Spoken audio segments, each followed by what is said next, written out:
لو حياتك ثابتة رغم كل اللي بتعمله فيها يبقى انت فيك المشكلة. 3, 2, 1.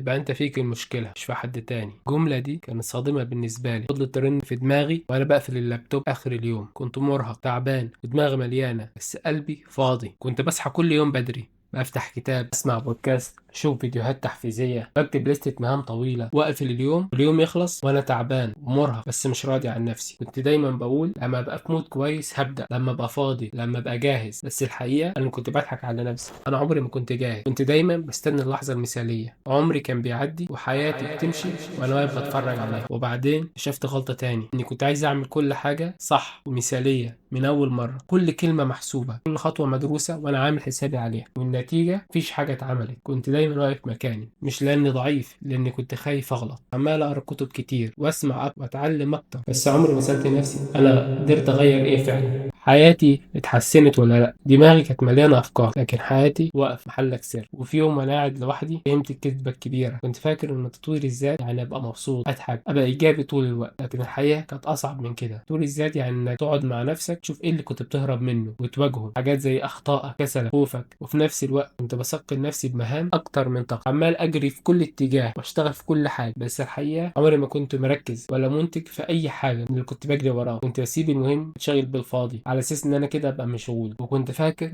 ان الراحه ضعف وان الشغل طول الوقت بطوله. نسيت ان انا بني ادم مش روبوت، مع ان حتى الروبوت محتاج يتفصل ويتشحن. وفي اللحظه اللي واجهت فيها كل ده ما كانتش سهله بالنسبه لي، كانت مؤلمه، مش زي ما بنشوف دايما في موسيقى تحفيزيه وكلام جميل. بس حقيقه واحده كانت قدامي برضو، اول مره في حياتي احس فعلا اني بدات في حاجه، مش عشان كل حاجه اتحلت، لا عشان بطلت اهرب. لو في حاجه من اللي انا قلتهم كانت بتقابلك اكتب لي كومنت وقول لي ايه المشكله اللي بتقابلك وقدرت تحلها ازاي. ما تنساش تتابعني، نشوف فيديوهات تانية كتير الفتره الجايه. سلام.